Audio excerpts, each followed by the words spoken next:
Hi everyone, today I'm going to be walking you through everything you need to know about the brand new Dream Wardens Renown faction in Dragonflight patch 10.2, as well as some tips and tricks for optimizing your rep grind.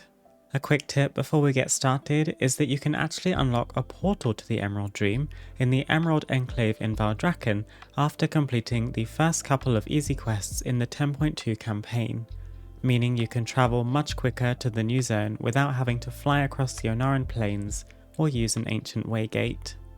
You should then also be able to access this portal on subsequent characters on your account once you've unlocked it, which lets your alts skip the prerequisite questline and jump straight into 10.2 questing. You will meet the Dream Wardens shortly after beginning the 10.2 campaign that takes you into the Emerald Dream, and you will find all the necessary NPCs for this renowned faction in the central encampment in the Emerald Dream too. Just by completing the first 4 chapters of the 10.2 campaign, which are the only ones available during the first week of the patch, you should find yourself around roughly halfway through Renown level 4, assuming you've used all of your rep tokens. My first tip for more efficient Renown farming with the Dream Wardens is to pick up a contract for them, which can easily be done on the auction house. Using a rank 3 contract will allow you to gain an extra 15 reputation with the Dream Wardens anytime you complete a Dragon Isles World Quest, regardless of whether or not the original World Quest offers Dream Wardens reputation. So in theory, you could complete every World Quest across the Dragon Isles and earn a bunch of extra reputation with the Dream Wardens, if that's something you're interested in. Another useful tip for min-maxing your reputation gain with the Dream Wardens is to actually grind the reputation on 2 characters consecutively.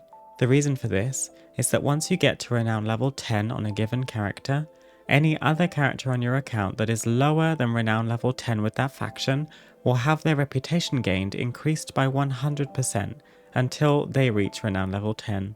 So the way to use this feature is to first grind out Renown level 10 on an alt. Then, once you've reached it, swap over to your main and repeat all of those activities in the Emerald Dream, which should get you to Renown level 10 twice as fast as the first time.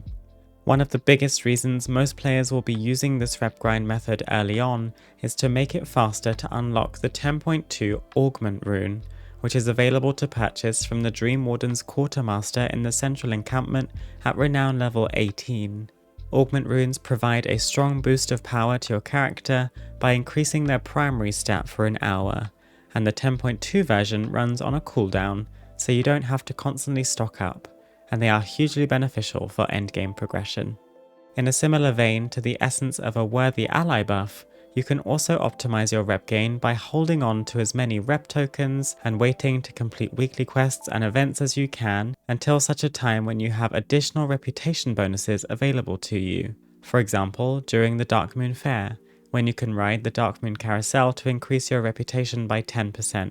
Or, for a more time-sensitive example, from Sunday the 19th of November to Sunday the 26th of November 2023, players will be able to benefit from both the WoW 19th anniversary rep buff and the Spirit of Sharing rep buff from the Pilgrim's Bounty, making a total of 29% increased reputation. As I say, this is specific to a very brief time period, so if you miss it, don't be disheartened. The rep grind will just take you a little longer. Ultimately, if you don't want to sit around and wait for the perfect time to grind rep, you can always use holiday and event buffs when they roll around just for an extra little boost, as opposed to dedicating your whole rep grind to them. As I mentioned earlier, completing the 10.2 campaign will contribute a few levels worth of renown for you by offering you rep tokens for big chunks of renown with the Dream Wardens, and each one doesn't take too long to get, apart from the time gating that's in place at the start of the patch to stop players from running the entire campaign in one go. But you can also earn reputation by completing certain side quests in the Emerald Dream too. The side quest lines shouldn't take too long, and each of them offer a good amount of reputation each, ranging from 250 for the shortest quest chain to 1500 for the longest, so they are definitely worth ticking off if you're trying to maximize your reputation.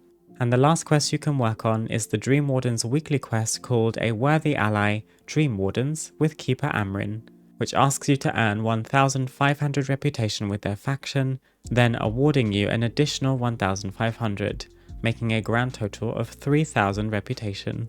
A note for the weekly quest is to pick it up as quickly as possible, as you will easily fulfill the 1500 reputation needed by completing parts of the campaign or any side quests, whereas once the campaign is over, you'll have to rely on world quests, rares, and weekly events.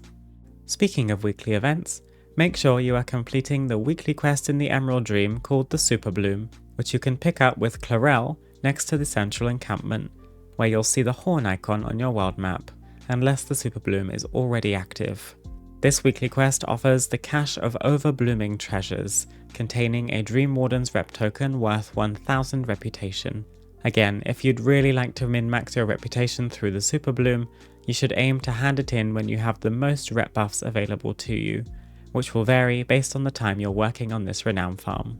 You can also participate in Emerald bounties to work on your Renown, but the highest reputation you can get from a Dream Seed is 250.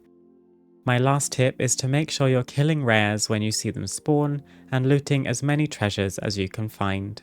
Some of the treasures around the Emerald Dream spawn once per character, and a few of them will contain reputation as well as toys and transmog and so on, so be sure to loot as many as you come across. I use Rare Scanner to make sure I'm seeing treasure spawns nearby, which is linked below if you're interested.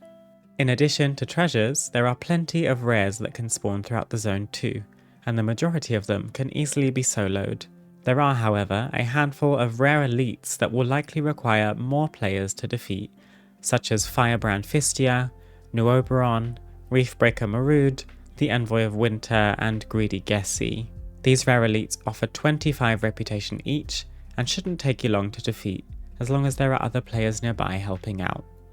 Rare elites have somewhat of an activation period before they can be engaged, so if you have an add-on like Rare Scanner, you can be alerted as soon as one spawns, giving you time to get to it before it actually becomes attackable, which I found very helpful.